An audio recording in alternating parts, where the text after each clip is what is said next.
I would wake up middle of the night and thinking, what am I doing? Am I gonna completely fail? Can I die?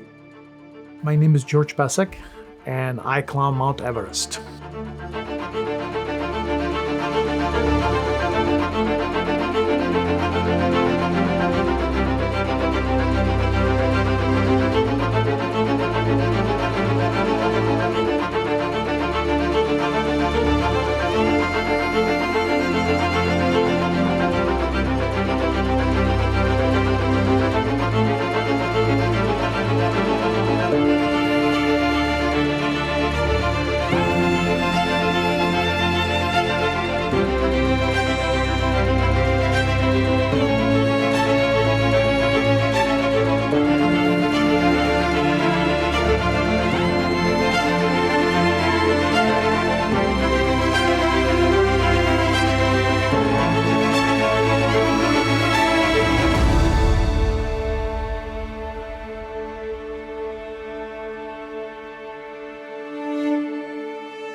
Mount Everest was never on my horizon forever. I mean, at age of 15 in 1981, my dad took me on a trip to Russia to climb Mount Elbrus, and we did it, two of us, in about 6 days, and me and Dad really got close because to climb it and achieve something that you're not comfortable with always brings the people that were with you kind of closer to you. And I think that was his point, and I think that he felt the same thing, that we had a different bond after we climbed Elbrus together than ever before. However, my dad passed away 7 years ago, and that's when the idea was born that I would do 7 summits in 7 years. Consisting of climbing the 7 highest peaks in each of the 7 continents, the series of climbs, known as 7 Summits, was first accomplished by Richard Bass on April 30th, 1985, and has since been viewed as the highest mountaineering challenge. These summits include Mount Everest, Aconcagua, Denali, Kilimanjaro, Elbrus, Vinson, and Karsten's Pyramid. Prior to him going to Antarctica, he had already planned this, and I was excited. I mean, he's like, I was thinking you could trek with me. And I was like, I'm in, let's go. Let's start training 3 times a week to the dunes. Let's do it. I was preparing for Mount Everest here in Michigan, and what I do is I go and climb the sand dunes with 60-pound backpack, and that will get you your physical ability, meaning your cardio and your endurance. However, it doesn't prepare you mentally for the challenge. I think that most people showing up to Everest are physically ready to climb it, are very able, but where they fail is the mental part. They're not mentally strong enough to overcome all those difficulties that the mountain will throw at you.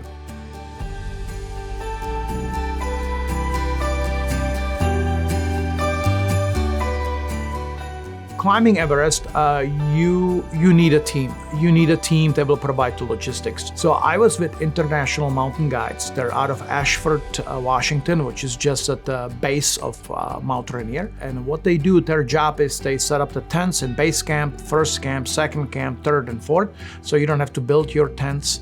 They also bring food and cooks and all the supportive logistics that you will need. They also provide a Sherpa for you. That's the climbing Sherpa, the partner that you're gonna climb with. And the Sherpa really is there just to provide the safety, make sure that you come down, and they're very clear about it. You know, I'm here to make sure you come down. Going up is up to you.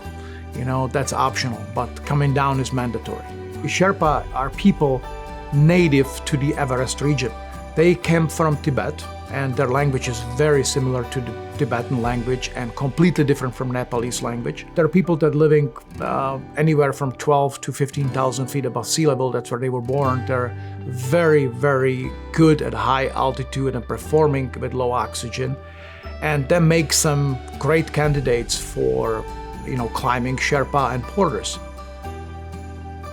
When we started, we had a helicopter ride out of the airport of Kathmandu. At Kathmandu Airport, people are jogging on the runway, there's trucks coming by, helicopters are landing, taking off, planes are coming in and out. It's quite a show. we took a chopper from Kathmandu, and about an hour into a flight, the pilot on our headphones comes in and goes, Lukla is completely socked in. I can see a thing, so we won't be able to land there. So I'm gonna try to find a landing here. And I'm thinking he's joking. All of a sudden he started circling this grass field, and I was like, you gonna really land there? He goes, oh yeah. I said, what about the locals? Oh, we deal with them when we land. And he just lands on this random grass runway, and a lady shows up immediately, and they talk, and he comes back and he says, oh yeah, she just wanted a 5,000 rupees, which is like a $50 for landing. So he gets on his intercom and calls all the other pilots and says, hey, I got a grass field, you can land and wait for Lukla to open. Once we actually landed, it felt like we're here. This is it. This is the beginning of the trek. Everything, you felt like you were finally in Nepal and the countryside where we're going to trek and see these mountains and all these views, and we did, and it was so great. We started off, there was a large group of 15 or so of us. Everyone got to know each other. You could tell who the climbers were and who the trekkers were. And then for George, it was more just he really wanted to take in this whole experience with me, and it's a pretty slow trek on purpose for the climbers to be able to acclimate properly.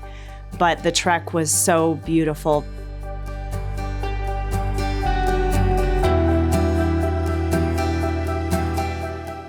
First we saw Everest was actually coming from Namche Bazaar. We went for this acclimatization climb to Everest viewing lodge, and there is this point, it was a beautiful clear day, and we come around this corner, and there was Everest and Lhotse side by side with this white clouds coming off the top, which signals 100 miles plus winds. And I got kind of goosebumps because I thought to myself, wow, what did I sign up for?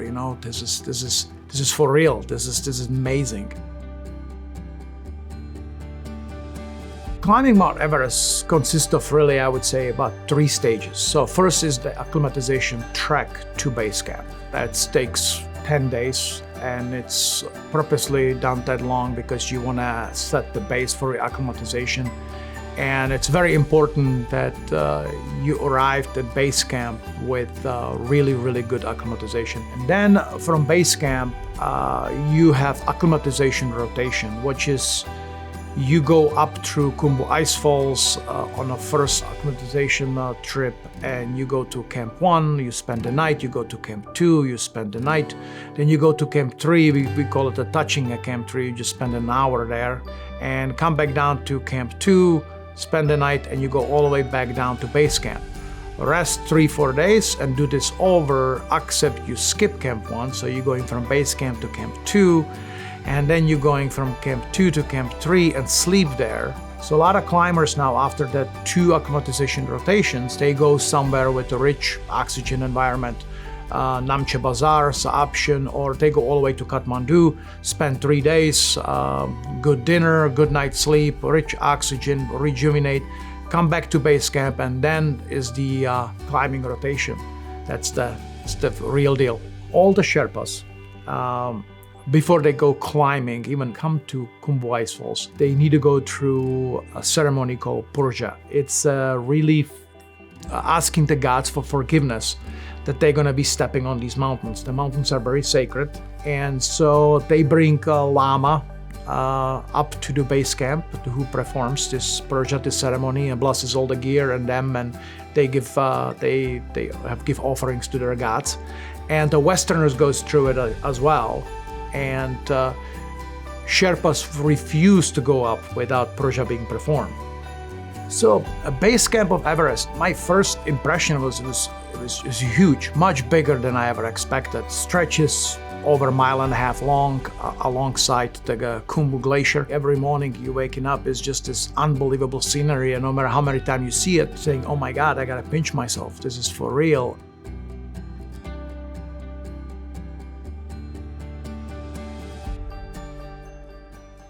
My wife would probably have a different experience of it because she got really sick from altitude sickness, and she had to depart a day early. Once we were in base camp and I knew that I was sick, it was inevitable. I couldn't deny it. It was going to happen. So George contacted a friend of his who owned the helicopter fleet and said, you got to get my wife off this mountain.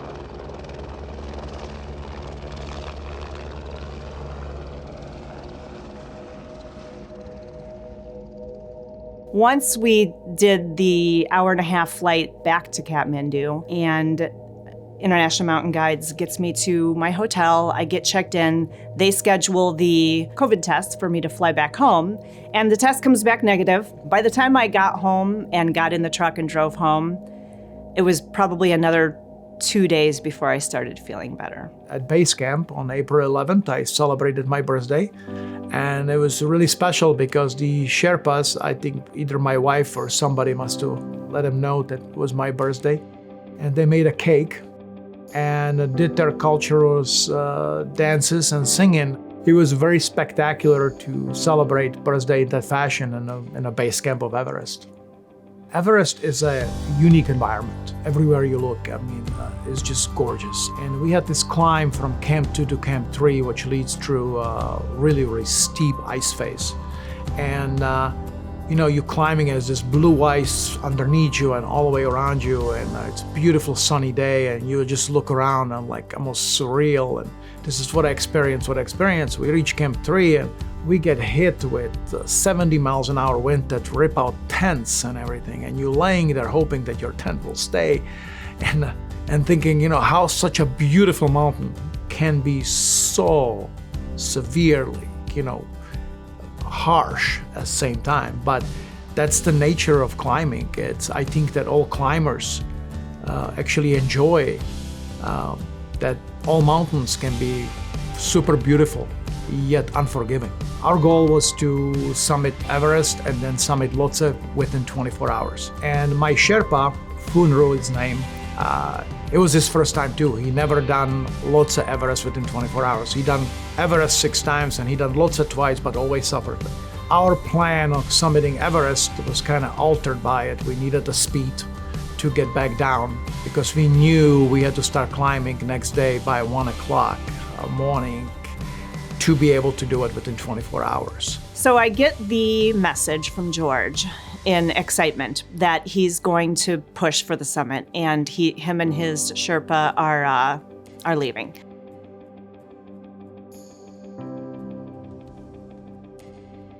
It's May 11th, and the weather window for summiting is just opening, literally, first day.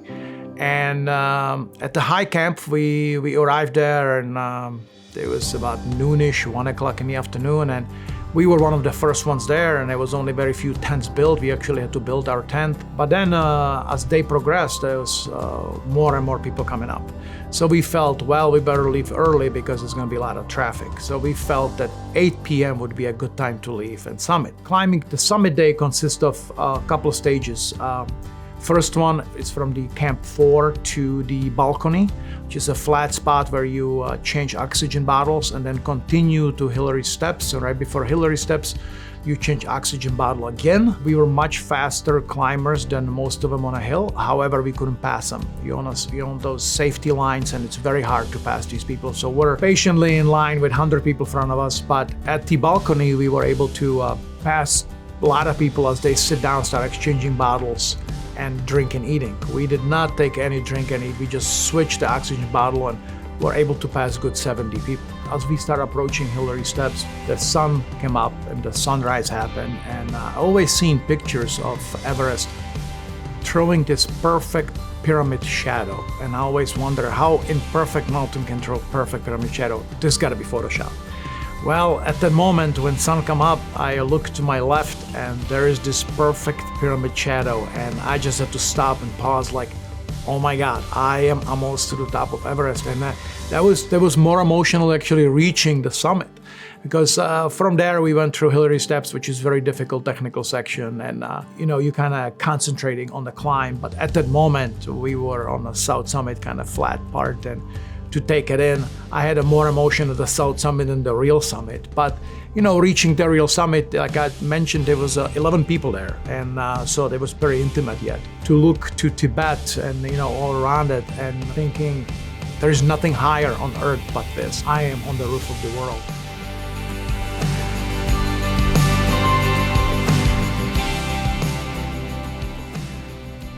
That night, I didn't go to bed at all because I'm waiting for him to text me. I finally get a text at 2 o'clock in the morning that he summited. And I'm responding, okay, we all know the worst part of summiting is the descent. That's notorious for all mountain climbers.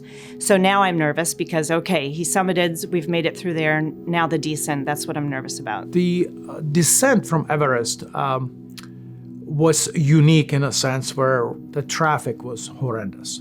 And we knew, being at the top, that coming down through Hillary Steps to reach the south summit, it's very difficult to pass people. That's where the traffic jam happens. That's where people run out of oxygen because they wait too long.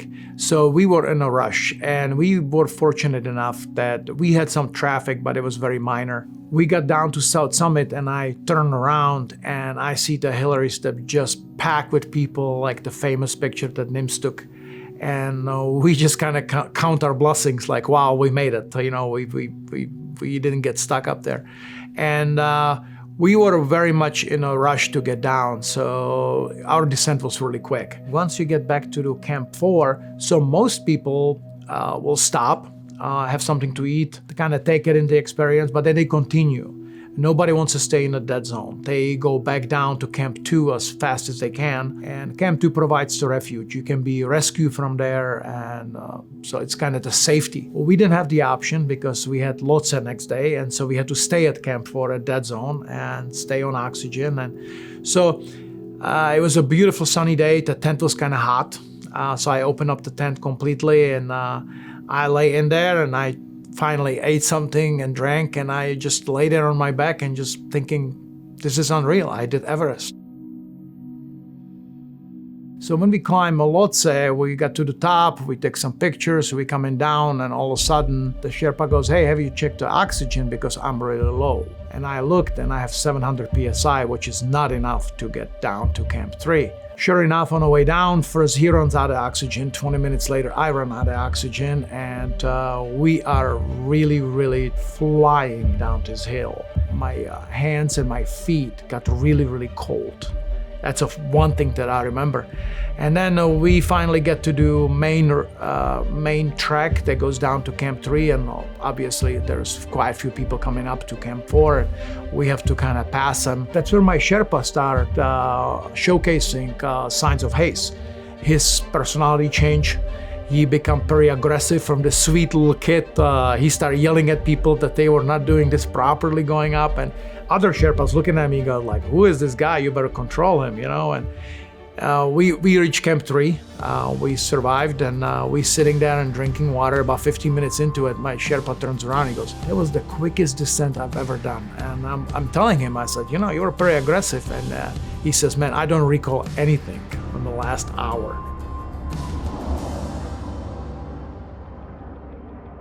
Really excited when I was going to pick up George, and he got in the car, and I thought about how I felt after I got home and why I felt like that and how it must be more elevated for George even. And it was true. I felt it right away. It was great when we saw each other. We talked on the way home, but there was a little bit less talking than usual, and I could tell that the same thing was going on in his head a little bit. Here I am going back to this reality after doing something like climb Everest. So we got home, and he went through a few days too, I felt. Maybe not as much as me, but he went through a few days of, really just wanting to be home and trying to figure out how to get back into the life again.